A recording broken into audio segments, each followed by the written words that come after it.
लाहौर उत्ते कब्जा करके सिखां ने सारे पंजाब नूं अपने अधीन समझ लिया। सो 2 महीनों विच ही वो सारे पंजाब उत्ते छा गए। मिसलों के लीडरां ने अपने मातहित सरदारां नूं कहा जिन्ने इलाके उत्ते कोई कब्जा रख सकता है उन्ना मल लवे। वक्खो वक् मिसलों ने सारे इलाके अपने हिसाब नाल मल लए। अमृतसर सरबत खालसे का सांझा शहर रहा। उत्थे सब सरदारां दे वक्खो वक् कट्टड़े सन जो उन्हां दे अपने मिसल के नाम उत्ते वसाए गए सन। अमृतसर विच आके सारे सरदार भरावां वांग मिलदे ते रहिंदे सन। दुआबा जलंधर ते मालवा पहलां ही सिखां दे कब्जे विच सी।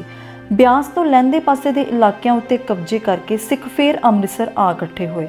इत्थे गुरमता सोधिया गया कि नजीबुद्दौला दा इलाका लुटिया जाए।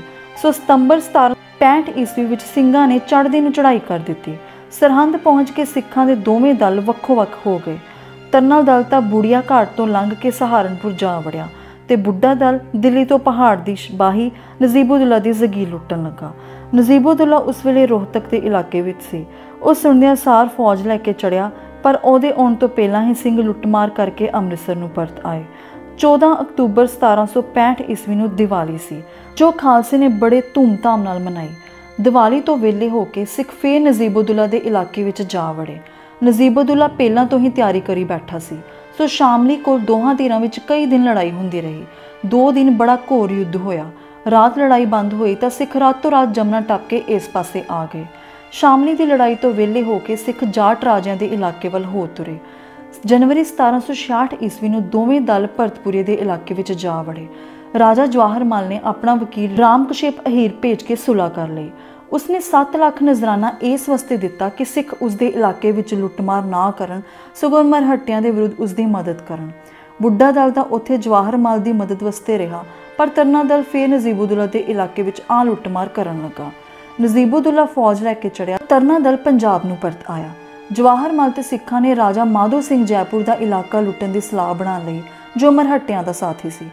रातों रात 42 मील सफ़र करके सिखां ने शहर रिवाड़ी जा लुटिया। मल्हार राव मरहट्टा धौलपुर कोल बैठा जाट राजे का इलाका लुट रहा सी। जवाहर मल ते सिख फौज ने मरहट्टा फौज उत्ते धावा किया। मरहट्टे हार के नस उठे ते धौलपुर जा लुके। मरहट्टा जरनैल सुल्तान जी जख्मी पिया फड़िया गया। जवाहर मल ने धौलपुर नूं घेरा पा के सब मरहट्टे जरनैल कैद कर लए। जवाहर मल तो विद्या होके सिख दिल्ली उदाले आ होए। नजीबुद्दौला दा नायक अफजल खां उस वेले दिल्ली विच सी।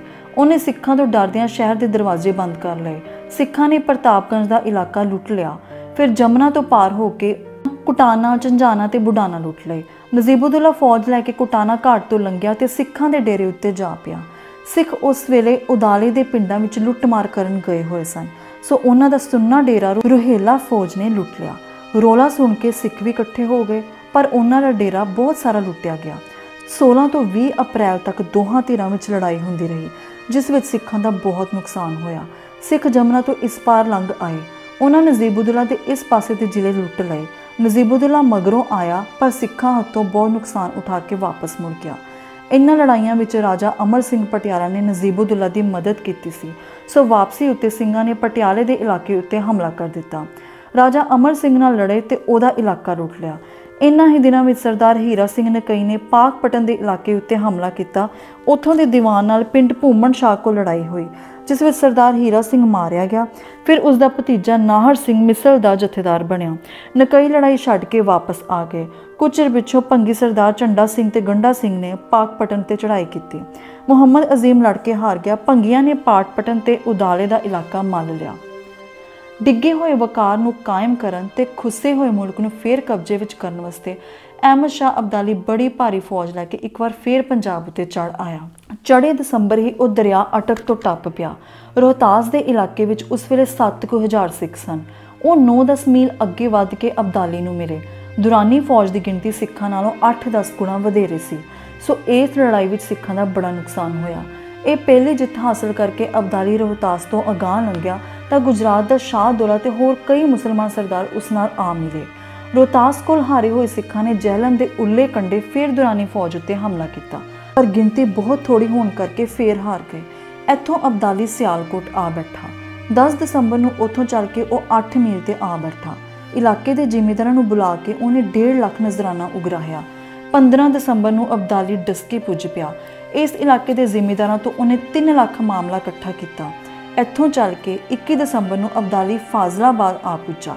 ਲਾਹੌਰ ਵਿੱਚ ਉਸ ਵੇਲੇ ਸਿੱਖਾਂ ਦੀ 8000 ਫੌਜ ਸੀ। ਅਬਦਾਲੀ ਨੇੜੇ ਪੁੱਜਾ ਤਾਂ ਸਿੱਖ ਸਰਦਾਰ ਲਹਿਣਾ ਸਿੰਘ, ਗੁੱਜਰ ਸਿੰਘ, ਸੋਭਾ ਸਿੰਘ ਸਣੇ ਫੌਜ ਲਾਹੌਰ ਖਾਲੀ ਕਰਕੇ ਚਲੇ ਗਏ। ਲਹਿਣਾ ਸਿੰਘ ਤੇ ਗੁੱਜਰ ਸਿੰਘ ਕਸੂਰ ਨੂੰ ਤੁਰ ਗਏ ਤੇ ਸੋਭਾ ਸਿੰਘ ਪਾਕਪਟਨ ਵੱਲ। 22 ਦਸੰਬਰ ਨੂੰ ਅਬਦਾਲੀ ਲਾਹੌਰ ਵਿੱਚ ਦਾਖਲ ਹੋਇਆ।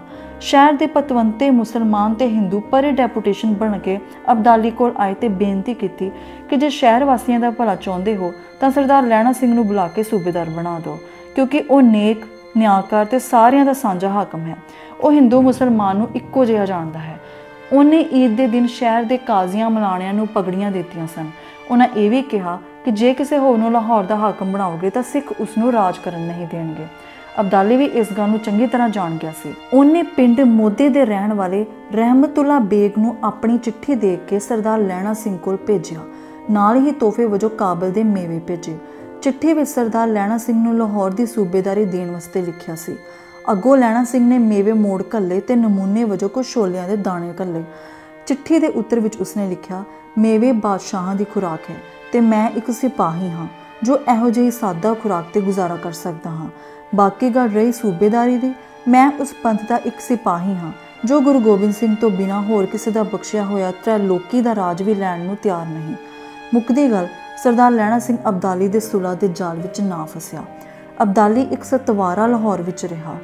ਨਗ ਪੂਰੇ ਕਰਨ ਵਾਸਤੇ ਉਹਨੇ ਦਾਦਨ ਖਾਨ ਨੂੰ ਲਾਹੌਰ ਦਾ ਸੂਬੇਦਾਰ ਤੇ ਰਹਿਮਤ ਖਾਨ ਰੁਹੇਲੇ ਨੂੰ ਉਸਦਾ ਨਾਇਬ ਥਾਪਿਆ।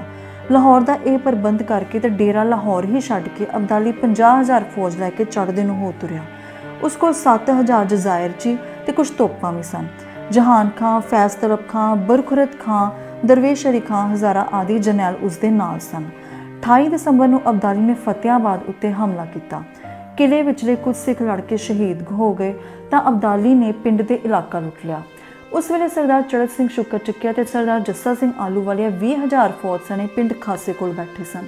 ਸਰਦਾਰ ਤਾਰਾ ਸਿੰਘ ਖੁਸ਼ਹਾਲ ਸਿੰਘ ਪਿੰਡ ਤਾਰਾਗੜ੍ਹ ਤੇ ਸਰਦਾਰ ਲਹਿਣਾ ਸਿੰਘ ਗੁੱਜਰ ਸਿੰਘ ਪਿੰਡ ਕਾਨੇ ਕੋਲ। ਜਦ ਅਬਦਾਲੀ ਫਤਿਆਬਾਦ ਲੁੱਟ ਰਿਹਾ ਸੀ, ਉਦੋਂ ਚੜ੍ਹਤ ਸਿੰਘ ਤੇ ਲਹਿਣਾ ਸਿੰਘ ਨੇ ਹਮਲਾ ਕਰਕੇ ਅਬਦਾਲੀ ਦਾ ਡੇਰਾ ਲੁੱਟ ਲਿਆ। ਖਬਰ ਸੁਣ ਕੇ ਅਬਦਾਲੀ ਛੇਤੀ ਲਾਹੌਰ ਨੂੰ ਪਰਤਿਆ ਤੇ 1 ਜਨਵਰੀ ਨੂੰ ਮਹਿਮੂਦ ਤੁਲੀ ਆ ਪੁੱਜਾ। ਸਿੱਖ ਉਹਦੇ ਆਉਣ ਤੋਂ ਪਹਿਲਾਂ ਹੀ ਡੇਰਾ ਲੁੱਟ ਕੇ ਦੂਰ ਨਿਕਲ ਗਏ। ਸਰਦਾਰ ਚੜ੍ਹਤ ਸਿੰਘ ਸ਼ੁਕਰ ਚੱਕਿਆ, ਸਰਦਾਰ ਲਹਿਣਾ ਸਿੰਘ, ਗੁੱਜਰ ਸਿੰਘ ਭੰਗੀ ਅੰਮ੍ਰਿਤਸਰ ਆ ਇਕੱਠੇ ਹੋਏ। ਜਹਾਨ ਖਾਨ ਨੇ 15,000 ਫੌਜ ਨਾਲ 17 ਜਨਵਰੀ ਨੂੰ ਉਹਦੇ ਉੱਤੇ ਹਮਲਾ ਕੀਤਾ। ਇੱਕ ਪੈਰ ਬੜੀ ਲਹੂ ਡੋਲਵੀ ਲੜਾਈ ਹੋਈ ਜਿਸ ਵਿੱਚ 6,000 ਦੁਰਾਨੀ ਕਤਲ ਹੋਏ। ਜਹਾਨ ਖਾਨ ਹਾਰ ਕੇ ਨੱਸ ਗਿਆ।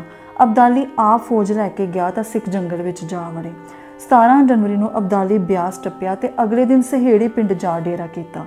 ਇੱਥੇ ਨਜ਼ੀਬੁੱਦੌਲਾ ਦਾ ਵਕੀਲ ਰਾਏ ਮੇਘਰਾਜ, ਮੀਰ ਕਾਸਮ ਦਾ ਵਕੀਲ ਨਸੁਜਾਨ ਰਾਏ, ਰਾਜਾ ਜਵਾਹਰ ਮਾਲ ਦਾ ਵਕੀਲ ਲਾਹੌਰੀ ਮੱਲ ਸਭ ਨੇ ਨਜ਼ਰਾਨੇ ਪੇਸ਼ ਕੀਤੇ। ਅਬਦਾਲੀ ਨੇ ਸਾਰੇ ਵਕੀਲਾਂ ਨੂੰ ਹੁਕਮ ਦਿੱਤਾ, ਆਪਣੇ ਮਾਲਕਾਂ ਨੂੰ ਕਹੋ ਕਿ ਉਹ ਆਪ ਹਾਜ਼ਰ ਹੋਣ। ਰਾਜਾ ਪਟਿਆਲਾ ਅਬਦਾਲੀ ਨੂੰ ਨੂਰ ਮਹਿਲ ਆ ਮਿਲਿਆ। ਅਬਦਾਲੀ ਸਤਲੁਜ ਟੱਪ ਕੇ ਮਾਛੀਵਾੜੇ ਆ ਬੈਠਾ। ਇੱਥੇ ਸਿੱਖਾਂ ਨੇ ਚੁਫੇਰਿਓਂ ਉਸ ਉੱਤੇ ਹਮਲਾ ਕਰਨੇ ਸ਼ੁਰੂ ਕਰ ਦਿੱਤੇ। ਇੱਕ ਦਿਨ ਨਾਸਰ ਖਾਂ ਬਲੋਚ ਸਿੱਖਾਂ ਦੇ ਟਾਕਰੇ ਵਾਸਤੇ ਉਹਨਾਂ ਮਗਰ ਵਧਿਆ ਪਰ ਬੁਰੀ ਤਰ੍ਹਾਂ ਹਾਰ ਖਾ ਕੇ ਮੁੜਿਆ। ਅਬਦਾਲੀ ਇਸਮਾਈਲਾਬਾਦ ਜਾ ਪੁੱਜਾ। ਇੱਥੇ 9 ਮਾਰਚ ਨੂੰ ਨਜ਼ੀਬੁੱਦੌਲਾ ਉਸਦੇ ਪੇਸ਼ ਹੋਇਆ ਤੇ 2 ਲੱਖ ਨਜ਼ਰਾਨਾ ਤਾਰਿਆ। ਅਬਦਾਲੀ 18 ਮਾਰਚ ਨੂੰ ਅੰਬਾਲੇ ਪੁੱਜਾ ਤੇ 2 ਦਿਨ ਪਿੱਛੋਂ ਸਰਹੰਦ ਆ ਬੈਠਾ। ਇੱਥੇ ਰਾਜਾ ਅਮਰ ਸਿੰਘ ਪਟਿਆਲੇ ਨੇ 3 ਲੱਖ ਖਰਾਜ ਤਾਰਿਆ। ਅਬਦਾਲੀ ਨੇ ਉਸਨੂੰ ਸਰਹੰਦ ਦੀ ਸੂਬੇਦਾਰੀ ਤੇ ਮਹਾਰਾਜਾ ਇਹ ਰਾਜਗਨ ਦਾ ਖਿਤਾਬ ਦਿੱਤਾ। ਰਾਜਾ ਅਮਰ ਸਿੰਘ ਨੇ 2 ਲੱਖ ਹੋਰ ਦੇ ਕੇ 30,000 ਟੱਕਾਂ ਛੁਡਾ ਲਈਆਂ ਤੇ ਸਭ ਨੂੰ ਖਰਚ ਦੇ ਕੇ ਘਰੋਂ ਘਰੀ ਭੇਜ ਦਿੱਤਾ। ਇਸ ਨੇਕੀ ਬਦਲੇ ਲੋਕ ਉਸਨੂੰ ਬੰਦੀ ਛੋੜ ਕਹਿਣ ਲੱਗ ਪਏ। ਉੱਥੋਂ ਚੱਲ ਕੇ ਅਬਦਾਲੀ ਮਾਛੀਵਾੜੇ ਆ ਬੈਠਾ ਤੇ 1.5 ਮਹੀਨਾ ਰਿਹਾ। ਇਸੇ ਸਮੇਂ ਸਿੱਖਾਂ ਦੇ ਇੱਕ ਦਲ ਨੇ ਜਮਨਾ ਤੋਂ ਪਾਰ ਟੱਪ ਕੇ ਨਜ਼ੀਬੁੱਦੌਲਾ ਦਾ ਇਲਾਕਾ ਜਾ ਲੁੱਟਿਆ। ਅੰਬੇਟਾ, ਨਨੋਤਾ ਤੇ ਮੇਰਠ ਆਦਿ ਸ਼ਹਿਰ ਲੁੱਟ ਲਏ। ਜਹਾਨ ਖਾਨ ਦੁਰਾਨੀ ਨੂੰ ਨਾਲ ਲੈ ਕੇ ਨਜ਼ੀਬੁੱਦੌਲਾ ਸਿੱਖਾਂ ਦੇ ਟਾਕਰੇ ਤੇ ਗਿਆ। ਸ਼ਾਮਲੀ ਤੇ ਕੈਰਾਨਾ ਦੇ ਵਿਚਕਾਰ ਲੜਾਈ ਹੋਈ। ਸਰਦਾਰ ਬਘੇਲ ਸਿੰਘ ਜ਼ਖਮੀ ਹੋ ਗਿਆ ਤਾਂ ਸਿੱਖ ਫੌਜਾਂ ਮੈਦਾਨ 'ਚੋਂ ਖਿਸਕ ਗਈਆਂ। ਮਾਛੀਵਾੜੇ ਤੋਂ ਉੱਠ ਕੇ ਅਬਦਾਲੀ ਲਾਹੌਰ ਰਾਹੀਂ ਕਾਬਲ ਨੂੰ ਤੁਰ ਪਿਆ। ਉਹ ਲਾਹੌਰ ਦੇ ਨੇੜੇ ਪੁੱਜਾ ਤਾਂ ਸਿੰਘਾਂ ਨੇ ਉਸ ਉੱਤੇ ਹਮਲਾ ਆ ਕੀਤਾ। ਅਬਦਾਲੀ ਲਾਹੌਰ ਵਿੱਚ ਜਾ ਲੁਕਿਆ। ਇੱਥੋਂ ਤੁਰ ਕੇ ਉਹ ਸਿਆਲਕੋਟ ਜਾ ਬੈਠਾ। ਉਹਨੇ ਇਲਾਕਾ ਲੁੱਟ ਲਿਆ ਤੇ 20,000 ਟੱਕਾਂ ਬੰਨ ਕੇ ਲੈ ਕੇ ਤੁਰਿਆ। ਸਰਦਾਰ ਜੱਸਾ ਸਿੰਘ, ਸਰਦਾਰ ਬਘੇਲ ਸਿੰਘ, ਸਰਦਾਰ ਚੜ੍ਹਤ ਸਿੰਘ ਆਦਿ ਨੇ ਜਹਿਲਮ ਕੰਢੇ ਅਬਦਾਲੀ ਉੱਤੇ ਹਮਲਾ ਕਰਕੇ ਟੱਕਾਂ ਛੁਡਾ ਲਈਆਂ ਤੇ ਬਹੁਤ ਸਾਰਾ ਸਮਾਨ ਲੁੱਟ ਲਿਆ। ਇੱਥੇ ਬੜਾ ਨੁਕਸਾਨ ਉਠਾ ਕੇ ਅਬਦਾਲੀ ਘਰ ਨੂੰ ਗਿਆ। ਉਹ ਜਹਿਲਮੋਂ ਪਾਰ ਹੋਇਆ ਤਾਂ ਸਿੱਖਾਂ ਨੇ ਪਰਤ ਕੇ ਆਪੋ ਆਪਣੇ ਇਲਾਕਿਆਂ ਉੱਤੇ ਕਬਜ਼ਾ ਕਰ ਲਿਆ। ਸਰਦਾਰ ਲਹਿਣਾ ਸਿੰਘ, ਗੁੱਜਰ ਸਿੰਘ ਤੇ ਸੋਭਾ ਸਿੰਘ ਫੌਜ ਲੈ ਕੇ ਸ਼ਾਲਾਮਾਰ ਬਾਗ ਵਿੱਚ ਜਾ ਬੈਠੇ। ਉਹਨਾਂ ਅਬਦਾਲੀ ਦੇ ਬਣਾਏ ਸੂਬੇਦਾਰ ਦਾਦਨ ਖਾਨ ਨੂੰ ਸੁਨੇਹਾ ਭੇਜਿਆ ਕਿ ਜਾਂ ਲਾਹੌਰ ਖਾਲੀ ਕਰੋ ਜਾਂ ਲੜਾਈ ਵਾਸਤੇ ਤਿਆਰ ਹੋ ਜਾਓ। ਦਾਦਨ ਖਾਨ ਵਿੱਚ ਸਿੰਘਾਂ ਦੇ ਟਾਕਰੇ ਦੀ ਹਿੰਮਤ ਕਿੱਥੇ ਸੀ। ਉਹ ਸ਼ਹਿਰ ਦੇ ਪਤਵੰਤੇ ਮੀਆਂ ਮੀਰ ਆਸ਼ਕ, ਮੀਰ ਨੱਥੂ ਸ਼ਾਹ, ਹਾਫਜ਼ ਕਾਦਰ ਬਖਸ਼, ਲਾਲਾ ਮਹਾਰਾਜ ਸਿੰਘ ਨੂੰ ਨਾਲ ਲੈ ਕੇ ਸਿੱਖ ਸਰਦਾਰਾਂ ਦੇ ਪੇਸ਼ ਹੋਇਆ। ਉਹਨਾਂ ਦਾਦਨ ਖਾਨ ਦੀ ਬੜੀ ਇੱਜ਼ਤ ਕੀਤੀ, ਉਸਦਾ 20 ਰੁਪਏ ਰੋਜ਼ ਭੱਤਾ ਲਾ ਦਿੱਤਾ। ਇਸ ਤਰ੍ਹਾਂ ਅਮਨ ਨਾਲ ਹੀ ਸਿੱਖਾਂ ਦਾ ਫੇਰ ਲਾਹੌਰ ਉੱਤੇ ਕਬਜ਼ਾ ਹੋ ਗਿਆ। ਪਹਿਲੇ ਕਬਜ਼ੇ ਬਹਾਲ ਕਰਕੇ ਸਿੱਖ ਸਰਦਾਰ ਨਵੇਂ ਇਲਾਕੇ ਮੱਲਣ ਲੱਗੇ। ਸਰਦਾਰ ਗੁੱਜਰ ਸਿੰਘ ਨੇ ਰਾਵਲਪਿੰਡੀ ਤੇ ਉਦਾਲੇ ਦਾ ਗਖੜਾਂ ਦਾ ਇਲਾਕਾ ਮੱਲ ਕੇ ਆਪਣੇ ਵੱਲੋਂ ਉੱਥੋਂ ਦਾ ਹਾਕਮ ਸਰਦਾਰ ਮਿਲਖਾ ਸਿੰਘ ਨੂੰ ਥਾਪਿਆ, ਜਿਸ ਨੇ ਆਪਣੀ ਰਾਜਧਾਨੀ ਰਾਵਲਪਿੰਡੀ ਬਣਾ ਲਈ। 1767 ਈਸਵੀ ਦੇ ਅਖੀਰ ਤੱਕ ਉਸ ਦੇ ਕਬਜ਼ੇ ਵਿੱਚ 3 ਲੱਖ ਸਲਾਨਾ ਦਾ ਇਲਾਕਾ ਹੋ ਗਿਆ। ਇਸੇ ਸਮੇਂ ਸਰਦਾਰ ਬੁੱਧ ਸਿੰਘ ਸਿੰਘਪੁਰੀਏ ਨੇ ਸ਼ੇਖ ਨਿਜ਼ਾਮੁਦੀਨ ਨੂੰ ਸ਼ਖਸਤ ਦੇ ਕੇ ਜਲੰਧਰ ਮੱਲ ਲਿਆ। ਨਾਲ ਹੀ ਉਸਨੇ ਬੁਲੰਦਗੜ੍ਹ, ਬਹਿਰੂਮਪੁਰ, ਨੂਰਪੁਰ ਤੇ ਕਬਜ਼ਾ ਕਰ ਲਿਆ। ਇਹ ਸਾਰਾ 3 ਲੱਖ ਦਾ ਇਲਾਕਾ ਸੀ। ਸਰਦਾਰ ਗੁਰਬਖਸ਼ ਸਿੰਘ ਭਾਈਕੇ ਦੇ ਪੁੱਤਰ ਦੇਸੂ ਸਿੰਘ ਨੇ ਭੀਖ ਬਖਸ਼ ਤੇ ਨਿਆਮਤ ਖਾਂ ਤੋਂ ਕੈਥਲ ਖੋਹ ਲਿਆ। ਨਿਆਮਤ ਖਾਂ ਨੇ ਸਰਦਾਰ ਦੇਸੂ ਸਿੰਘ ਦੀ ਈਨ ਮੰਨ ਕੇ ਕਈ ਪਿੰਡ ਜਗੀਰ ਵਜੋਂ ਲੈ ਲਏ, ਪਰ ਭੀਖ ਬਖਸ਼ ਡਰਦਾ ਨੱਸ ਗਿਆ। 1267 ਈਸਵੀ ਦੇ ਅਖੀਰ ਵਿੱਚ ਸਿੱਖ ਫੇਰ ਨਜ਼ੀਬੁੱਦੌਲਾ ਦਾ ਇਲਾਕਾ ਲੁੱਟਣ ਵਾਸਤੇ ਚੜ੍ਹ ਪਏ। 19 ਦਸੰਬਰ ਨੂੰ ਖਾਲਸਾ ਫੌਜਾਂ ਦਿੱਲੀ ਕੋਲ ਆ ਪੁੱਜੀਆਂ। ਨਜ਼ੀਬੁੱਦੌਲਾ ਨੇ ਆਪਣੇ ਮਾਥਿਰ ਯਾਕੂਬ ਅਲੀ ਨੂੰ ਹੁਕਮ ਭੇਜਿਆ ਕਿ ਤਕੜੇ ਹੋ ਕੇ ਦਿੱਲੀ ਦੀ ਰਾਖੀ ਕਰੋ। ਸਿੱਖ ਦਿੱਲੀ ਦਾ ਪਾਸਾ ਛੱਡ ਕੇ ਜਮਨਾ ਤੋਂ ਪਾਰ ਲੰਘ ਕੇ ਨਨੌਤੇ ਤੇ ਜਾ ਪਏ। ਨਜ਼ੀਬੁੱਦੌਲਾ ਵੀ ਫੌਜ ਲੈ ਕੇ ਜਾ ਪਿਆ। ਬੜੀ ਸਖਤ ਲੜਾਈ ਪਿੱਛੋਂ ਸਿੱਖ ਸਹਾਰਨਪੁਰ ਨੂੰ ਹਟ ਗਏ। ਇਸਲਾਮ ਨਗਰ ਕੋਲ ਫੇਰ ਲੜਾਈ ਹੋਈ। ਸਿੱਖ ਰਾਜਘਾਟ ਤੋਂ ਜਮਨਾ ਟੱਪ ਕੇ ਆਪਣੇ ਇਲਾਕੇ ਵਿੱਚ ਆ ਗਏ। ਮਾਰਚ ਵਿੱਚ ਸਿੱਖ ਫੇਰ ਨਜ਼ੀਬੁੱਦੌਲਾ ਦੇ ਇਲਾਕੇ ਲੁੱਟਣ ਜਾ ਪਏ। ਨਜ਼ੀਬੁੱਦੌਲਾ ਪਿੰਡ ਆਵਲੇ ਵਿੱਚ ਆਪਣੇ ਪੁੱਤਰ ਕਾਲੇ ਖਾਂ ਦੇ ਵਿਆਹ ਵਿੱਚ ਰੁੱਝਾ ਹੋਇਆ ਸੀ। ਸਿੱਖਾਂ ਨੇ ਪਾਣੀਪਤ ਤੇ ਕਰਨਾਲ ਲੁੱਟ ਲਿਆ। ਖਬਰ ਸੁਣ ਕੇ ਨਜ਼ੀਬੁੱਦੌਲਾ ਫੌਜ ਲੈ ਕੇ ਸਿੱਖਾਂ ਦੇ ਟਾਕਰੇ ਤੇ ਆਇਆ। ਲਗਾਤਾਰ ਕਈ ਦਿਨ ਲੜਾਈਆਂ ਹੋਈਆਂ, ਜਿਨ੍ਹਾਂ ਵਿੱਚ ਨਜ਼ੀਬੁੱਦੌਲਾ ਪੂਰੀ ਤਰ੍ਹਾਂ ਹਾਰ ਗਿਆ। ਉਸ ਨੂੰ ਪੀੜੋਂ ਕੱਢ ਕੇ ਸਿੱਖ ਦਿੱਲੀ ਉੱਤੇ ਜਾ ਧਮਕੇ। ਦਿੱਲੀ ਦੀ ਰਾਖੀ ਕਰਨ ਵਾਲਾ ਉਸ ਵੇਲੇ ਕੋਈ ਵੀ ਨਹੀਂ ਸੀ। ਬਾਦਸ਼ਾਹ ਸ਼ਾਹ ਆਲਮ ਸਾਨੀ ਆਪ ਦਿੱਲੀ ਤੋਂ ਬਾਹਰ ਸੀ। ਹਕੂਮਤ ਦਾ ਸਾਰਾ ਕੰਮ ਰਾਜਮਾਤਾ ਤੇ ਨਜ਼ੀਬੁੱਦੌਲਾ ਕਰਦੇ ਸਨ। ਮਗਰਲਾ ਸਿੱਖਾਂ ਤੋਂ ਪੂਰੀ ਤਰ੍ਹਾਂ ਹਾਰ ਚੁੱਕਾ ਸੀ। ਉਸ ਵਿੱਚ ਫੇਰ ਟਾਕਰਾ ਕਰਨ ਦੀ ਸ਼ਕਤੀ ਨਹੀਂ ਸੀ ਰਹੀ। ਉਸਨੇ ਦਿੱਲੀ ਵਿੱਚੋਂ ਆਪਣਾ ਮੁਖਤਿਆਰ ਸੁਲਤਾਨ ਖਾਨ ਸਣੇ ਫੌਜ ਬੁਲਾ ਲਿਆ ਤੇ ਰਾਜਮਾਤਾ ਕੋਲੋਂ ਆਪਣਾ ਅਸਤੀਫਾ ਭੇਜ ਦਿੱਤਾ ਕਿ ਮੈਂ ਸਿੱਖਾਂ ਦੇ ਟਾਕਰੇ ਉੱਤੇ ਦਿੱਲੀ ਦੀ ਰਾਖੀ ਕਰਨ ਤੋਂ ਅਸਮਰਥ ਹਾਂ। ਦਸੰਬਰ 1759 ਈਸਵੀ ਵਿੱਚ ਨਜ਼ੀਬੁੱਦੌਲਾ ਇੱਕ ਲੜਾਈ ਵਿੱਚ ਸਿੱਖਾਂ ਨਾਲ ਫੇਰ ਲੜਿਆ ਤੇ ਹਾਰ ਗਿਆ। ਇਸ ਤੋਂ ਪਿੱਛੋਂ ਦਰਿਆ ਜਮਨਾ ਤੋਂ ਪਾਰ ਸਿੱਖਾਂ ਦੇ ਹਮਲੇ ਆਮ ਹੋ ਗਏ। ਤੰਗ ਆ ਕੇ ਜਮਨਾ ਗੰਗਾ ਦੇ ਵਿਚਲੇ ਇਲਾਕੇ ਦੇ ਹਾਕਮਾਂ ਤੇ ਚੌਧਰੀਆਂ ਨੇ ਸਿੱਖਾਂ ਦੀ ਈਨ ਮੰਨ ਲਈ ਤੇ ਕਰ ਰਾਖੀ ਮਾਰ ਨਾ ਕਰਨ ਬਦਲੇ ਚੰਦਾ ਨਜ਼ਰਾਨਾ ਦੇਣਾ ਪ੍ਰਵਾਨ ਕਰ ਲਿਆ। ਹਰ ਛਿਮਾਈ 2 ਤੋਂ 5 ਰੁਪਏ ਪ੍ਰਤੀ ਲਿਆ ਜਾਂਦਾ। ਸਿੱਖ ਸਰਦਾਰਾਂ ਨੇ ਉਹ ਸਾਰਾ ਇਲਾਕਾ ਆਪਸ ਵਿੱਚ ਵੰਡ ਲਿਆ, ਜਿਸ ਨੂੰ ਪੱਤੀਦਾਰੀ ਆਖਦੇ ਸਨ। ਫਸਲ ਦੇ ਸਮੇਂ ਥੋੜੇ ਜਿਹੇ ਸਿੱਖ ਸਿਪਾਹੀ ਜਾਂਦੇ ਤੇ ਆਪੋ ਆਪਣੇ ਇਲਾਕੇ ਵਿੱਚੋਂ ਉਗਰਾਹੀ ਕਰ ਲਿਆਉਂਦੇ। ਸਾਰੇ ਪੰਜਾਬ ਉੱਤੇ ਸਿੱਖ ਰਾਜ ਕਾਇਮ ਹੋ ਚੁੱਕਾ ਸੀ। ਉਸ ਦੀ ਹੱਦ ਚੜ੍ਹਦੇ ਪਾਸੇ ਦਰਿਆ ਜਮਨਾ ਪਹਾੜਾਂ ਤੋਂ ਲੈ ਕੇ ਕਰਨਾਲ ਤੱਕ, ਲਹਿੰਦੇ ਪਾਸੇ ਦਰਿਆ ਸਿੰਧ ਸ਼ਹਿਰ ਅਟਕ ਤੋਂ ਪੱਖਰ ਤੱਕ, ਦੱਖਣ ਵੱਲ ਮੁਲਤਾਨ ਤੇ ਹਿੰਦੂ ਰਿਆਸਤਾਂ ਤੋਂ ਅੰਦਰ ਤੇ ਪਹਾੜ ਦੀ ਬਾਹੀ ਭਿੰਬਰ, ਜੰਮੂ ਤੇ ਕਾਂਗੜੇ ਤੱਕ ਸੀ। ਕਿਤੇ ਕਿਤੇ ਕੁਝ ਇਲਾਕੇ ਮੁਸਲਮਾਨ ਚੌਧਰੀਆਂ ਦੇ ਕਬਜ਼ੇ ਵਿੱਚ ਸਨ। ਸਿੱਖਾਂ ਨੂੰ ਇਸ ਸਮੇਂ ਤਿੰਨਾਂ ਤਾਕਤਾਂ ਨਾਲ ਘੋਲ ਕਰਨਾ ਪਿਆ। ਉਹਨਾਂ ਤਿੰਨਾਂ ਵਿੱਚੋਂ ਲਾਹੌਰ ਸਰਕਾਰ ਅਸਲੋਂ ਮੁੱਕ ਚੁੱਕੀ ਸੀ। ਦਿੱਲੀ ਸਰਕਾਰ ਵੀ ਮੈਦਾਨ ਵਿੱਚੋਂ ਨਿਕਲ ਗਈ ਸੀ ਤੇ ਅਹਿਮਦ ਸ਼ਾਹ ਅਬਦਾਲੀ ਨੇ ਹਾਰ ਕੇ ਵੀ ਹਾਰ ਮੰਨੀ ਨਹੀਂ ਸੀ। ਭਾਵ ਤਿੰਨਾਂ ਵਿਰੋਧੀ ਪਹਿਲਵਾਨਾਂ ਵਿੱਚੋਂ 2 ਦੀ ਕੰਡ ਲੱਗ ਚੁੱਕੀ ਸੀ ਤੇ ਤੀਜੇ ਦੀ ਲੱਗਣ ਵਾਲੀ ਸੀ। ਦਸੰਬਰ 1768 ਈਸਵੀ ਵਿੱਚ ਅਬਦਾਲੀ ਫੇਰ ਫੌਜ ਲੈ ਕੇ ਚੜ੍ਹ ਆਇਆ।